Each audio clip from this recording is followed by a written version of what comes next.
যে RSSৰ পৰা বাহিৰৰ পৰা যিখিনি মানুহ আহিছে আজি তেওঁলোকে অসমৰ ভিতৰত সাম্প্ৰদায়িক এটা বাতাবৰণ সৃষ্টি কৰিবলৈ বিচাৰিছে। এই ক্ষেত্ৰত অসমৰ ৰাইজ সজাগ হোৱাটো উচিত। অসমীয়া জনসাধাৰণ বাহিৰৰ মানুহৰ প্ৰভাৱত আমি নিজৰ ভাই ককায়েকৰ লগত আমি কাজিয়া নকৰোঁ। বাহিৰৰ মানুহৰ প্ৰভাৱত আমি নিজৰ পবিত্ৰ ধৰ্মীয় অনুষ্ঠানবোৰ আমি প্ৰদূষিত কৰিবলৈ নিবিচাৰোঁ।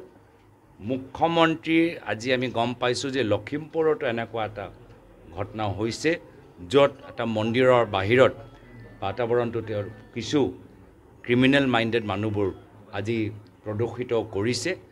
এইখিনি কাম আমাৰ মন্দিৰৰ পবিত্ৰতা ৰক্ষা কৰাৰ ক্ষেত্ৰত মুখ্যমন্ত্ৰী ব্যৰ্থ কিয়? আজি যেতিয়া এবাৰ ধুবুৰীত হৈ গ'ল তাৰপিছতো ক'তোৱে হ'ব নালাগিছে। তাৰপিছতে পুলিচ লগাই দিয়ক পহৰা হিচাপে। মন্দিৰ, নামঘৰ, গীৰ্জাঘৰ, মছজিদৰ বাহিৰত পুলিচ পঠাই দিয়ক পহৰা দিবলৈ। এইখিনি কাম কৰা নাই কিয়? ইয়াতো তেওঁলোকৰ কিবা ৰাজনীতি ইয়াত আছে, জড়িত হৈ আছে নেকি? মন্দিৰৰ পবিত্ৰতাও লৈ তেওঁলোকে ৰাজনীতি কৰিবলৈ বিচাৰিছে নেকি? প্ৰচাৰ কৰিবলৈ বিচাৰিছে নেকি? ইয়াতকৈ আৰু দুৰ্ভাগ্যজনক কথা কি হ'ব পাৰে? আৰু সেইকাৰণে কৈছোঁ অসমীয়া RSS কৰ্মীৰ ওপৰত আমাক ক'বলৈ একো নাই, কিন্তু বাহিৰৰ পৰা যিখিনি RSS মানুহবোৰ আহিছে উত্তৰ ভাৰতৰ পৰা, পশ্চিম ভাৰতৰ পৰা, তেওঁলোকে গাঁৱৰ ভিতৰত সোমোৱাৰ আগত পুলিচ থানাত ৰেজিষ্টাৰ কৰাটো গুৰুত্বপূৰ্ণ। যে RSSৰ পৰা বাহিৰৰ পৰা যিখিনি মানুহ আহিছে আজি তেওঁলোকে অসমৰ ভিতৰত সাম্প্ৰদায়িক এটা বাতাবৰণ সৃষ্টি কৰিবলৈ বিচাৰিছে। এই ক্ষেত্ৰত অসমৰ ৰাইজ সজাগ হোৱাটো উচিত।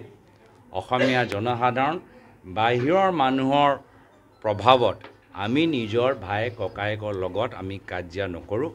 বাহিৰৰ মানুহৰ প্ৰভাৱত আমি নিজৰ পবিত্ৰ ধৰ্মীয় অনুষ্ঠানবোৰ আমি প্ৰদূষিত কৰিবলৈ নিবিচাৰোঁ।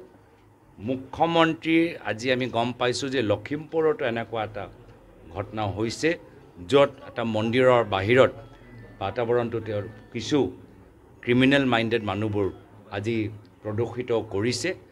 এইখিনি কাম আমাৰ মন্দিৰৰ পবিত্ৰতা ৰক্ষা কৰাৰ ক্ষেত্ৰত মুখ্যমন্ত্ৰী ব্যৰ্থ কিয়? আজি যেতিয়া এবাৰ ধুবুৰীত হৈ গ'ল তাৰপিছতো ক'তোৱে হ'ব নালাগিছে। তাৰপিছতে পুলিচ লগাই দিয়ক পহৰা হিচাপে। মন্দিৰ, নামঘৰ, গীৰ্জাঘৰ, মছজিদৰ বাহিৰত পুলিচ পঠাই দিয়ক পহৰা দিবলৈ। এইখিনি কাম কৰা নাই কিয়? ইয়াতো তেওঁলোকৰ কিবা ৰাজনীতি ইয়াত আছে, জড়িত হৈ আছে নেকি? মন্দিৰৰ পবিত্ৰতাও লৈ তেওঁলোকে ৰাজনীতি কৰিবলৈ বিচাৰিছে নেকি?